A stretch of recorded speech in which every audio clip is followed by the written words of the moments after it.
It's a huge honor, Modi ji, to have you with us today.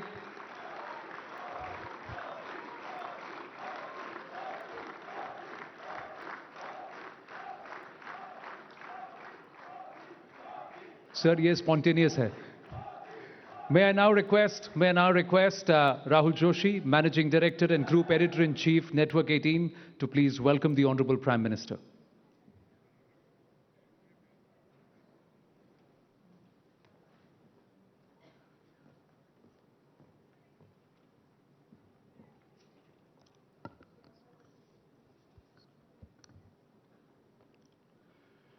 Honorable Prime Minister Shri Narendra Modi, ladies and gentlemen, when I look back at the year gone by, I am reminded of this powerful line by Gurudev Rabindranath Tagore, where the mind is without fear and the head is held high.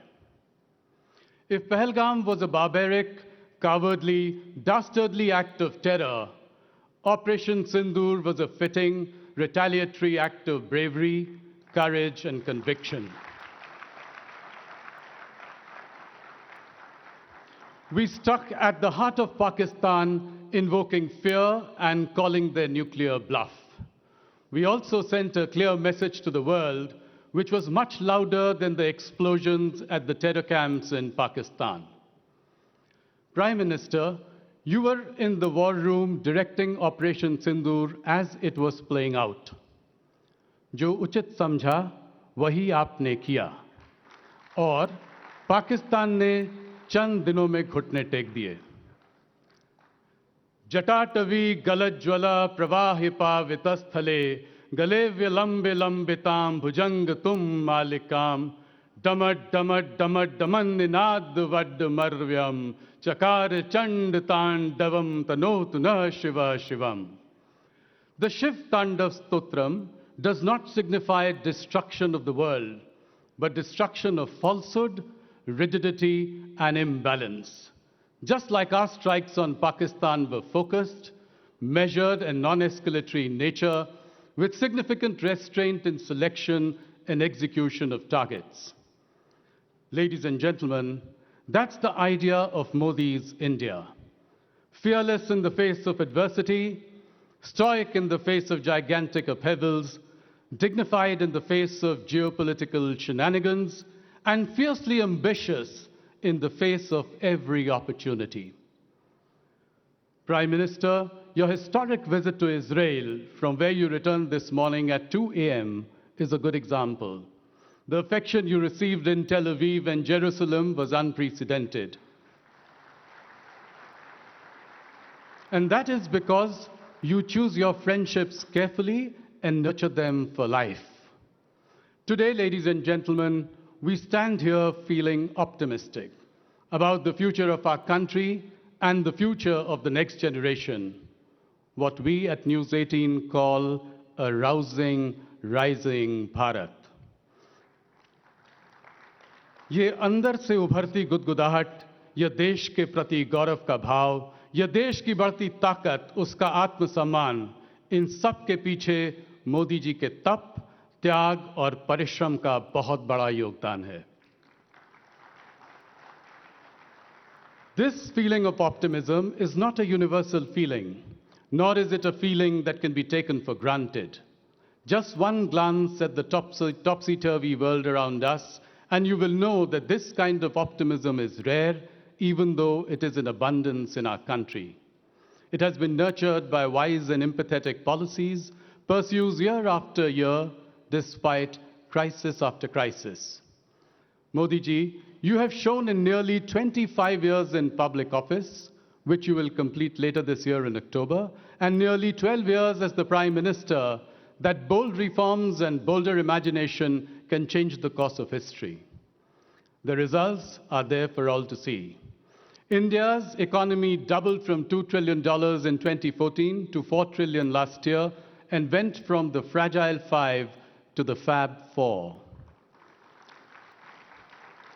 Our electronics exports have grown from rupees 38,000 crores in 2014 to rupees 4.2 lakh crores in 2025, an 11-fold increase in as many years.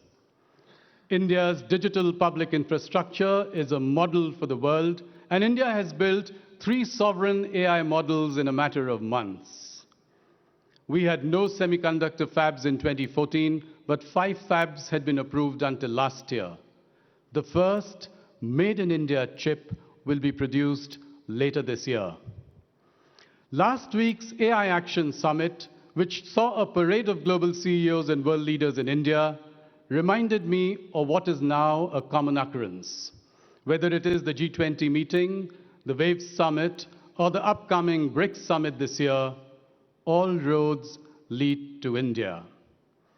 India continues to be the only large economy that is growing at more than 7% year after year. The numbers were out only today. When there is turmoil all around, you have delivered the mother of all trade deals with the European Union. Trade agreements with the UK, Oman, and New Zealand have been finalized. With America, you have negotiated with patience and dignity. Modi ji, you've led fearlessly and courageously and sent a clear message to the world. India will talk to the weak with humility, to equals with respect, and to the big and mighty with dignity. That is why the theme of this Rising Bharat Summit is Strength Within. When the country is self-confident and determined, it becomes unstoppable. Prime Minister, I was recently listening to you speak to school children when you said that a leader congratulated you on turning 75 last year. You replied, saying that you don't count what has gone by, but what you look forward to the next 25 years. Your message, जो बीता है, उसकी गिनती मत कीजिए, जो बचा है, उसको जीने की सोचिए. That's the reason you've had a vision for a Viksit Bharat 2047, even though you keep track of every quarter, every year, every 5 years. The best CEOs here can take a leaf out of your leadership masterclass. Therefore, it is only fitting that I end this welcome address with a few immortal lines by Harivansh Rai Bachchan, which can inspire the people of this great nation to work relentlessly towards your goal of a Viksit Bharat. तू न थकेगा कभी, तू न थमेगा कभी, तू न मुड़ेगा कभी, कर शपथ, कर शपथ, कर शपथ, Agnipat, Agnipat, Agnipat. Thank you. Prime Minister, we at Network 18 have a little surprise for you in store. May I please request you to join me on stage. Ladies and gentlemen, please give a huge round of applause to the man with the Midas touch, Prime Minister Narendra Modi.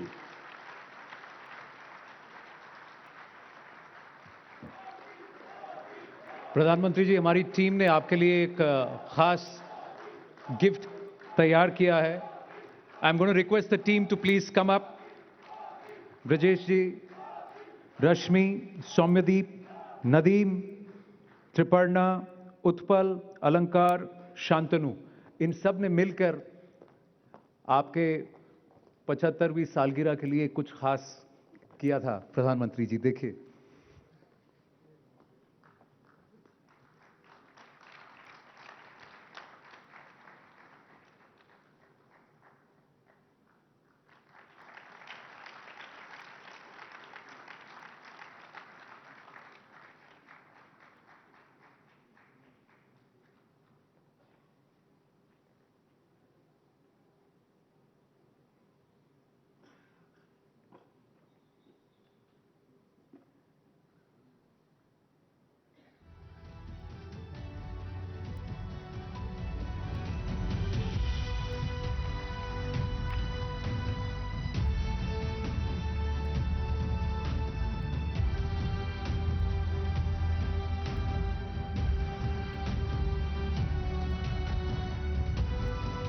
आशा है आपको हमारी ये कोशिश अच्छी लगी. Thank you to the team and Rahul ji, I request you to please step down. प्रधानमंत्री जी, हम सब आपको सुनने के लिए उत्सुक हैं. प्लीज.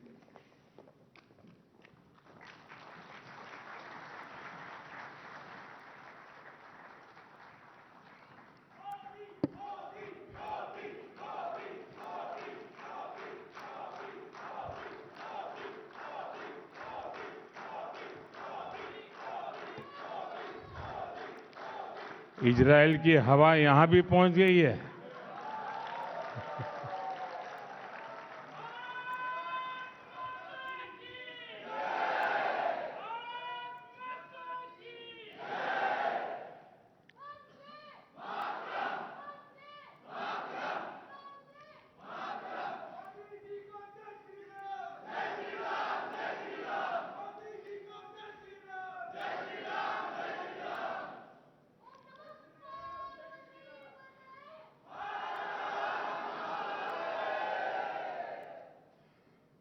नमस्कार।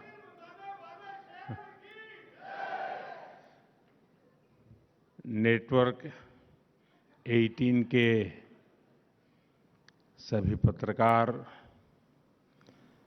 इस व्यवस्था को देखने वाले सभी साथी, यहां उपस्थित सभी महानुभाव, देवी और सज्जनों,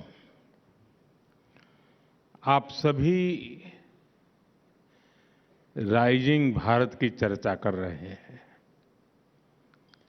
और इसमें स्ट्रेंथ विद इन पर आपका जोर है। यानी साधारण शब्दों में कहूं तो देश के अपने खुद के सामर्थ्य पर आपका फोकस है। और हमारे यहां तो शास्त्रों में कहा गया है, तत्वम असि, यानी जिस ब्रह्म की खोज में हम निकले हैं वो हम ही हैं, वो हमारे भीतर ही है। जो सामर्थ्य हमारे भीतर है उसे हमें पहचानना है। बीते 11 वर्षों में भारत ने अपना वही सामर्थ्य पहचाना है और इस सामर्थ्य को सशक्त करने के लिए आज देश निरंतर प्रयास कर रहा है। साथियों, सामर्थ्य किसी देश में अचानक पैदा नहीं होता। सामर्थ्य पीढ़ियों में बनता है। वो ज्ञान से, परंपरा से, परिश्रम से और अनुभव से निखरता है। लेकिन इतिहास के एक लंबे कालखंड में गुलामी की इतनी शताब्दियों में हमारे सामर्थ्यवान होने की भावना को ही हीनता से भर दिया गया था। दूसरे देशों से आयातित विचारधारा ने समाज में कूट-कूट कर ये भर दिया था कि हम अशिक्षित हैं और अनुगामी यानी फॉलोवर हैं। हमारे यहां ये भी कहा गया है, यादशी भावना यश सिद्धिर्भवति त्यादशी, यानी जैसी जिसकी भावना होती है उसे वैसी ही सिद्धि प्राप्त होती है। जब भावना में ही हीनता थी तो सिद्धि भी वैसी ही मिल रही है। हम विदेशी तकनीक की नकल करते थे, विदेशी मोहर का इंतजार करते थे। ये वो गुलामी थी जो राजनीतिक और भौगोलिक से ज्यादा मानसिक गुलामी थी। दुर्भाग्य से आजादी के बाद भी भारत गुलामी की मानसिकता से बाहर नहीं निकल पाया और इसका नुकसान हम आज तक उठा रहे हैं। इसका ताजा उदाहरण हम ट्रेड डील्स को लेकर हो रही चर्चा में देख रहे हैं। कुछ लोग चौंक गए हैं कि अरे ये क्या हो गया, कैसे हो गया? विकसित देश भारत से ट्रेड डील्स करने में इतने उत्सुक क्यों हैं? इसका उत्तर है हताशा, निराशा से बाहर निकल रहा आत्मविश्वासी भारत।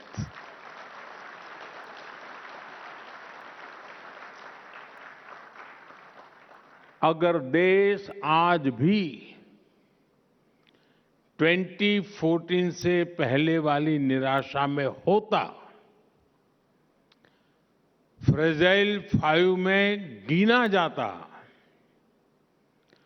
पॉलिसी पैरालिसिस से घिरा होता, अगर ये हाल होते तो कौन हमारे साथ ट्रेड डील्स करता? अरे हमारी तरफ देखता भी नहीं। लेकिन साथियों, बीते 11 वर्षों में देश की चेतना में नई ऊर्जा का प्रवाह हुआ है।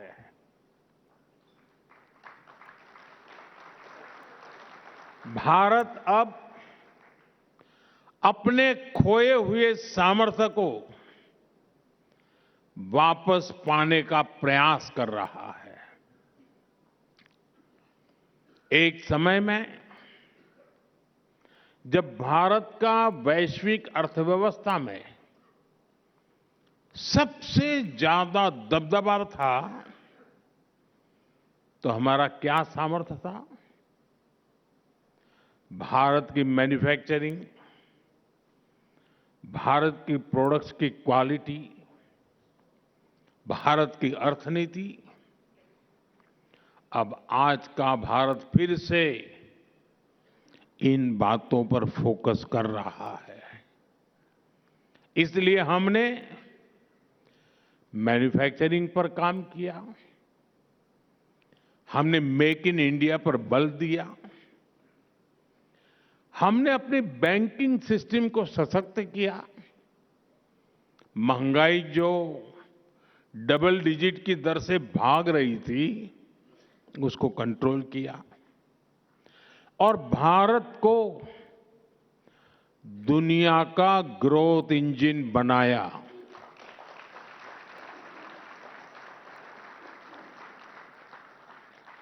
भारत का यही सामर्थ्य है कि दुनिया के विकसित देश सामने से भारत के साथ ट्रेड डील करने के लिए खुद आगे आ रहे हैं।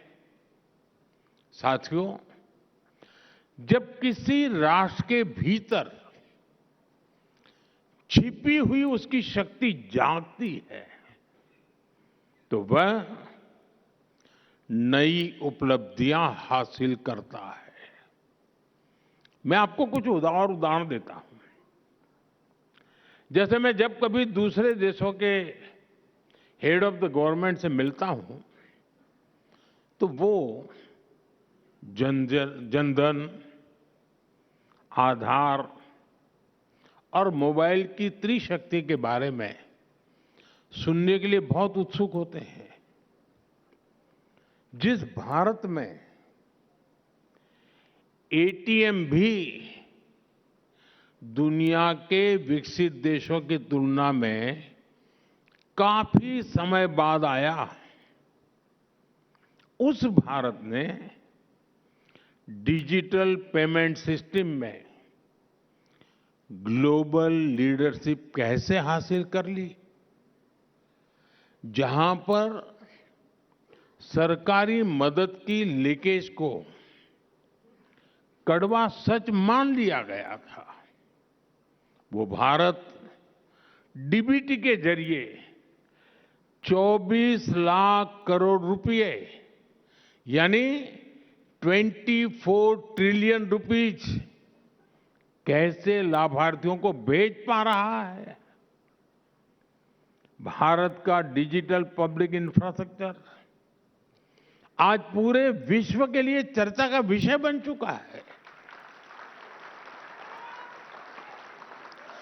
साथियों, दुनिया हैरान होती है कि जिस भारत में 2014 तक करीब 3 करोड़ परिवार अंधेरे में थे, वो आज सोलर पावर कैपेसिटी में दुनिया के टॉप के देशों में कैसे आ गया।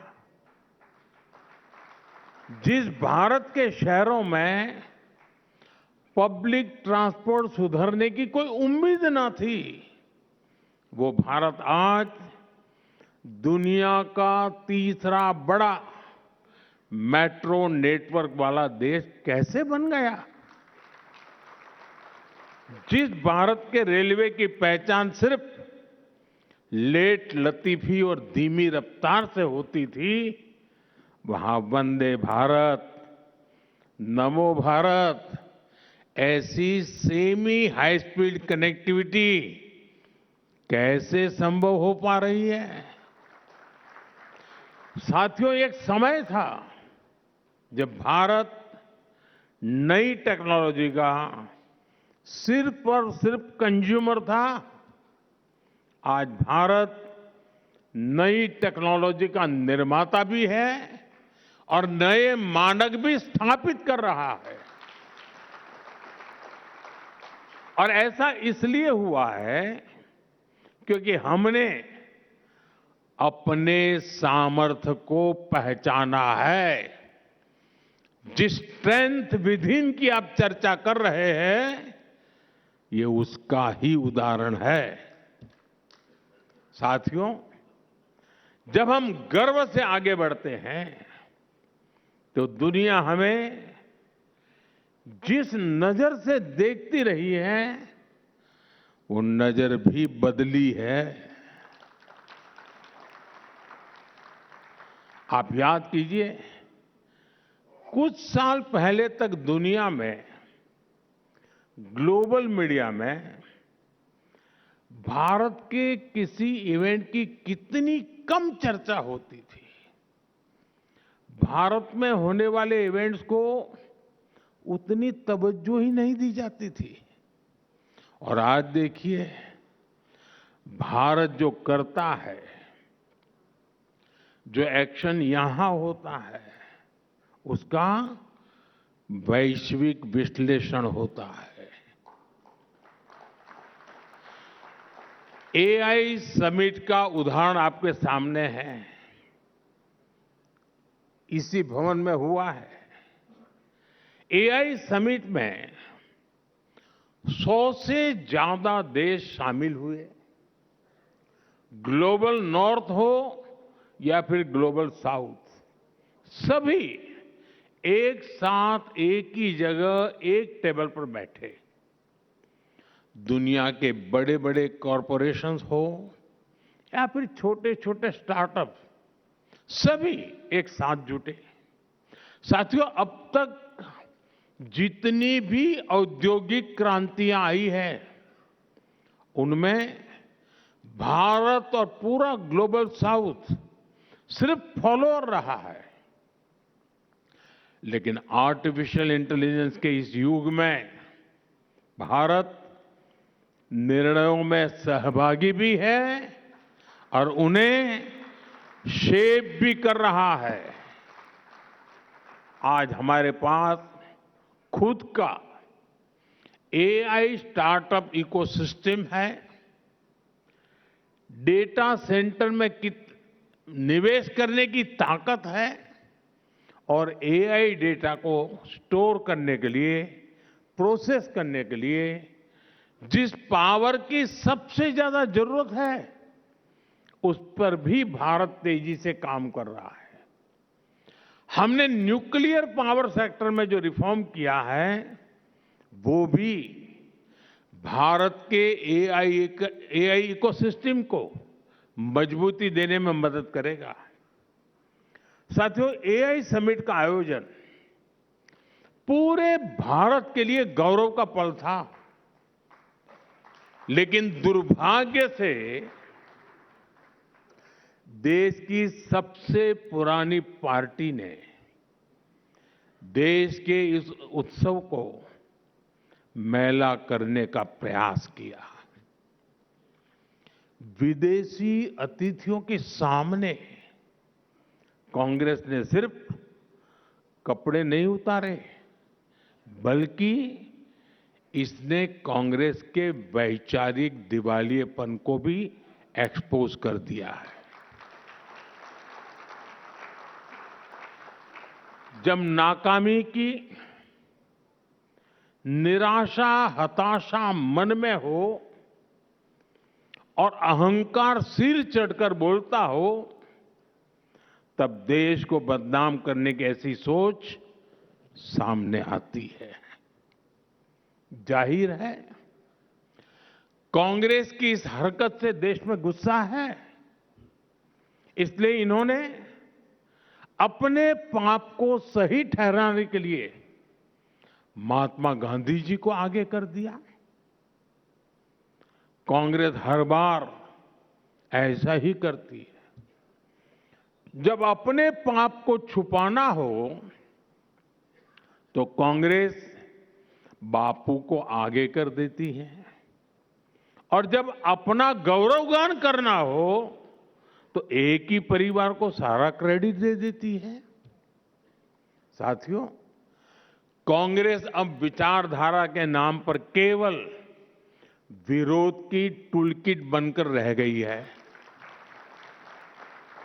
और ये अंध विरोध की मानसिकता इतनी बढ़ गई है कि देश को हर मंच, हर प्लेटफॉर्म पर नीचा दिखाने से नहीं चूकते। देश कुछ भी अच्छा करे, देश के लिए कुछ भी शुभ हो रहा हो, कांग्रेस को विरोध ही करना है। साथियों, मेरे पास एक लंबी सूची है। देश की संसद की नई इमारत बनी, उसका विरोध। संसद के ऊपर अशोक स्तंभ के शेरों का विरोध। अब जिनके बब्बर शेर सामान्य नागरिकों के जूते खा करके भाग रहे थे,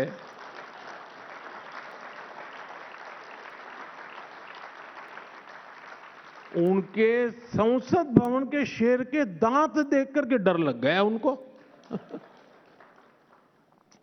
कर्तव्य भवन बना, उसका भी विरोध। सेनाओं ने सर्जिकल स्ट्राइक की, उसका भी विरोध। बालाकोट में एयर स्ट्राइक हुई, उसका भी विरोध। ऑपरेशन सिंदूर हुआ, उसका भी विरोध। यानी देश की हर उपलब्धि पर कांग्रेस के टूलकिट से एक ही चीज निकलती है, विरोध। साथियों, देश ने आर्टिकल 370 की दीवार गिराई, देश खुश हुआ, लेकिन कांग्रेस ने विरोध किया।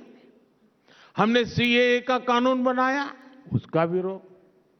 हम महिला आरक्षण कानून लाए, उसका विरोध। 3 तलाक के विरुद्ध कानून लाए, उसका विरोध। हम यूपीआई लेकर आए, उसका विरोध। स्वच्छ भारत अभियान लेकर आए, उसका विरोध। देश ने कोरोना वैक्सीन बनाई, तो उसका भी विरोध। साथियों, लोकतंत्र में विपक्ष का मतलब सिर्फ अंध विरोध नहीं होता। डेमोक्रेसी में विकल्प विपक्ष का मतलब वैकल्पिक विजन होता है।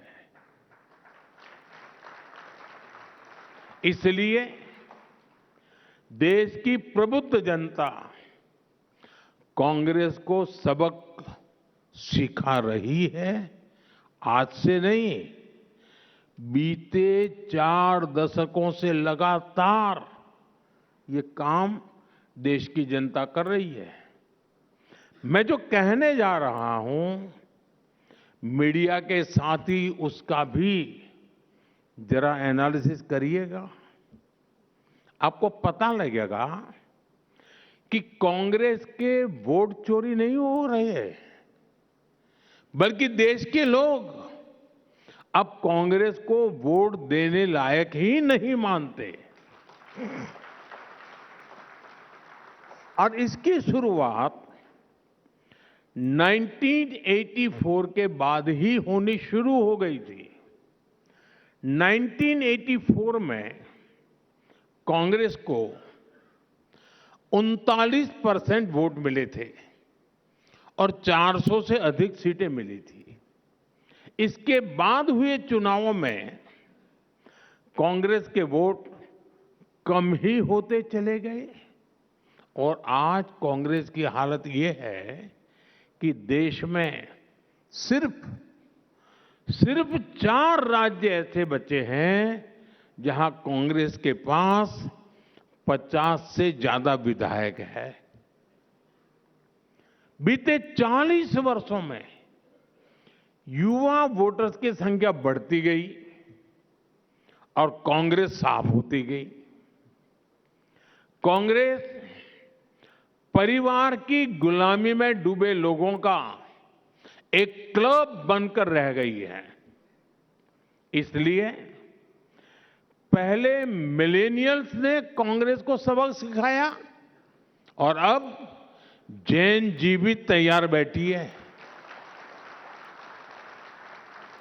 साथियों, कांग्रेस और उसके साथियों की सोच इतनी छोटी है कि उन्होंने दूरदृष्टि से काम करने का भी गुनाह बना दिया है। आज जब हम विकसित भारत 2047 की बात करते हैं तो कुछ लोग पूछते हैं, इतनी दूर की बात अभी क्यों कर रहे हो? कुछ लोग ये भी कहते हैं कि तब तक मोदी जिंदा थोड़ी रहेगा।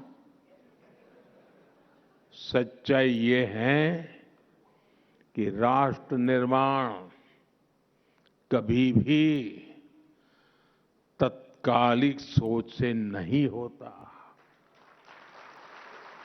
वो एक बड़े विजन, धैर्य और समय पर लिए गए निर्णयों से होता है। मैं कुछ और तथ्य नेटवर्क 18 के दर्शकों के सामने रखना चाहता हूं। भारत हर साल विदेशी समुद्री जहाजों से माल ढुलाई पर 6 लाख करोड़ रुपए से अधिक खर्च करता है किराए पर। फर्टिलाइजर के आयात पर हर साल 2.25 लाख करोड़ रुपए खर्च होते हैं। पेट्रोलियम आयात पर हर साल 11 लाख करोड़ रुपए खर्च होते हैं। यानी हर वर्ष लाखों करोड़ रुपए देश से बाहर जा रहे हैं। अगर यही निवेश 20-25 वर्ष पहले आत्मनिर्भरता की दिशा में किया गया होता तो आज ये पूंजी भारत के इंफ्रास्ट्रक्चर, रिसर्च, इंडस्ट्री, किसान और युवाओं की क्षमताओं को मजबूत कर रही होती। आज हमारी सरकार इसी सोच के साथ काम कर रही है।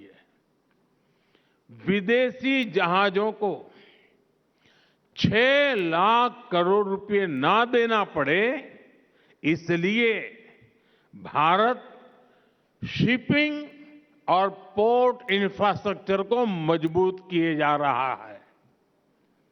फर्टिलाइजर का डोमेस्टिक प्रोडक्शन बढ़ाने के लिए नए प्लांट लग रहे हैं। नैनो यूरिया को बढ़ावा दिया जा रहा है। पेट्रोलियम पर निर्भरता कम करने के लिए ethanol blending, green hydrogen mission, solar और इलेक्ट्रिक मोबिलिटी की प्राथमिकता दी जा रही है। और साथियों, हमें भविष्य की ओर देखते हुए भी आज ही निर्णय लेने हैं। इसलिए आज भारत में सेमीकंडक्टर इकोसिस्टम का निर्माण हो रहा है। रक्षा उत्पादन में, मोबाइल मैन्युफैक्चरिंग में, ड्रोन टेक्नोलॉजी में, क्रिटिकल मिनरल सेक्टर में और उसमें निवेश आने वाले दशकों की आर्थिक सुरक्षा की नींव है। 2047 का लक्ष्य कोई राजनीतिक नारा नहीं है।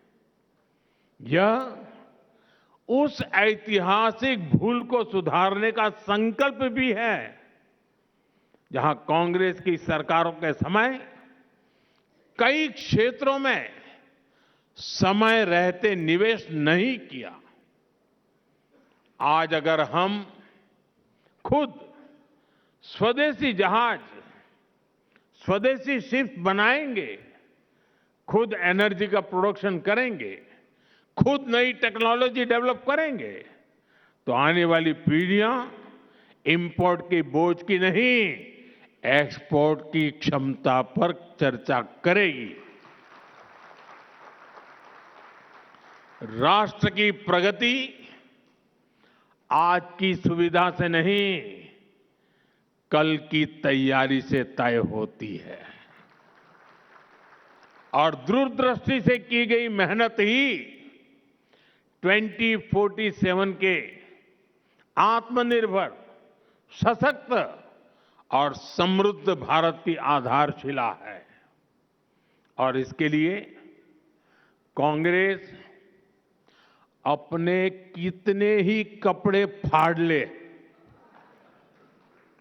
हम निरंतर काम करते रहेंगे।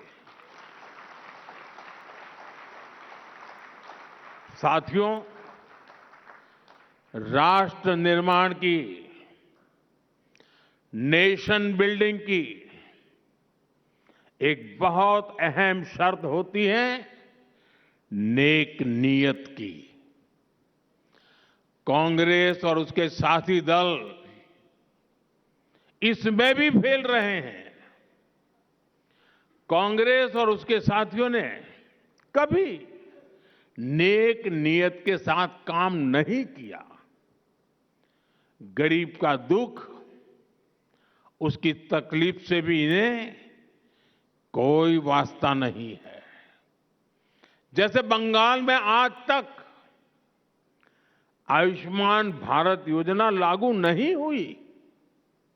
अगर नेक नीयत होती तो क्या गरीबों को 5 लाख रुपए तक का मुफ्त इलाज देने वाली इस योजना को बंगाल में रोका जाता क्या? नहीं।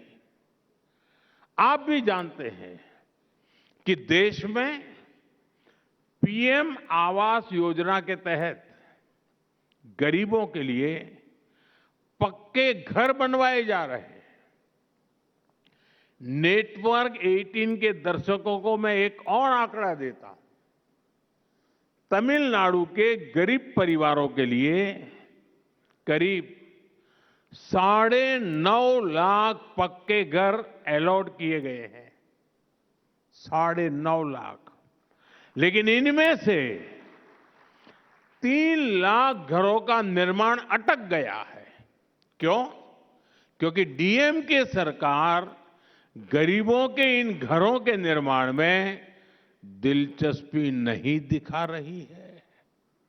इसकी वजह क्या है?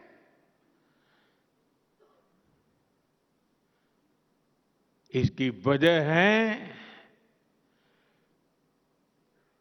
नियत नेक नहीं है।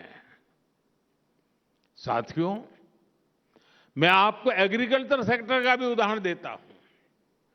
कांग्रेस के समय में खेती किसानी को अपने हाल पर छोड़ दिया गया था। छोटे किसानों को कोई पूछता ही नहीं था। फसल बीमा का हाल बेहाल था। एमएसपी पर स्वामीनाथन कमेटी की रिपोर्ट फाइलों में दबा दी गई थी। कांग्रेस बजट में घोषणाएं जरूर करती थी, लेकिन जमीन पर कुछ नहीं होता था, क्योंकि उसकी नीयत ही नहीं थी।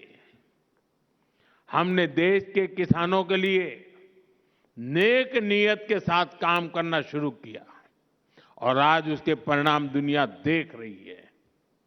आज भारत दुनिया के बड़े एग्रीकल्चर एक्सपोर्टर में से एक बन रहा है। हमने हर स्तर पर किसानों के लिए एक सुरक्षा कवच बनाया है। पीएम किसान सम्मान निधि के माध्यम से किसानों के खाते में 4 लाख करोड़ रुपए से अधिक जमा किए गए हैं।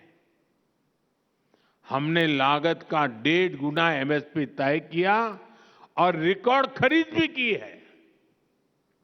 मैं आपको सिर्फ दाल का ही आंकड़ा देता हूं। यूपीए सरकार ने 10 साल में सिर्फ 6 लाख मैट्रिक टन दाल किसानों से एमएसपी पर खरीदी। 6 लाख मैट्रिक टन। और हमारी सरकार अभी तक करीब 170 लाख मैट्रिक टन यानी लगभग 30 गुना अधिक दाल एमएसपी पर खरीद कर चुकी है। अब आप तय करिए कौन किसानों के लिए काम करता है। साथियों, यूपीए सरकार किसान क्रेडिट कार्ड के जरिए भी किसानों को मदद देने में कंजूसी करती थी।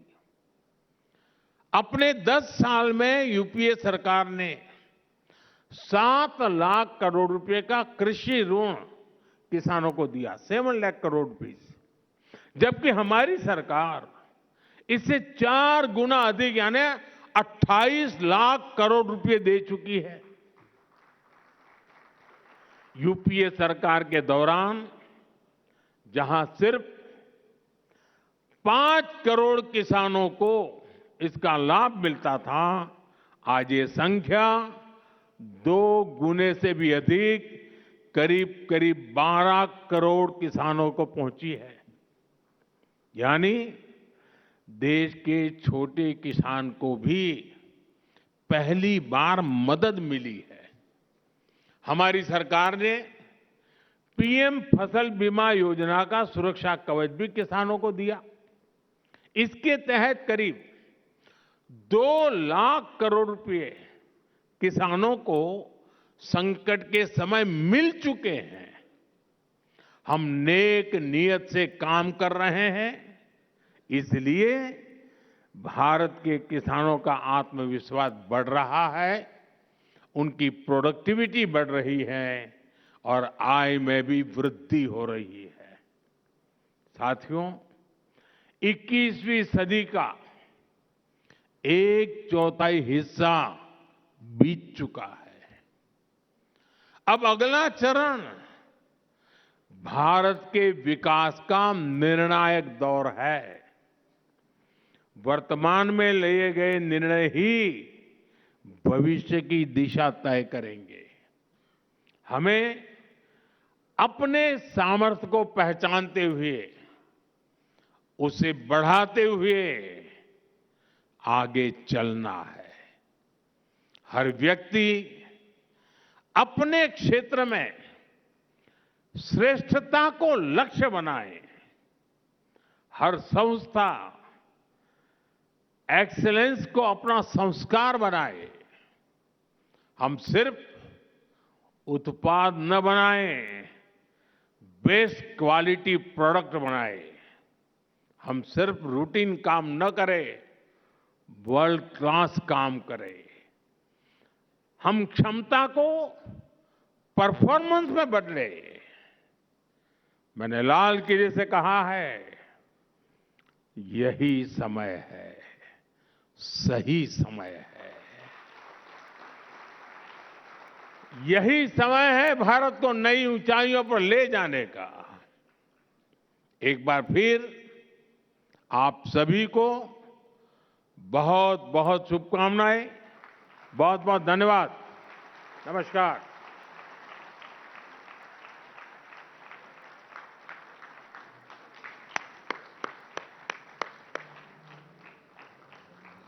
तुम्ही विद्या, तुम्ही धर्म, तुम्ही हृदय, तुम्ही मर्म. Sujalam Sufalam Mataram Vande Mataram. That's the Nek Niyat Pradhan Mantri Narendra Modi has for Bharat. A bigger round of applause for the captain of this ship. बहुत बहुत धन्यवाद प्रधानमंत्री जी.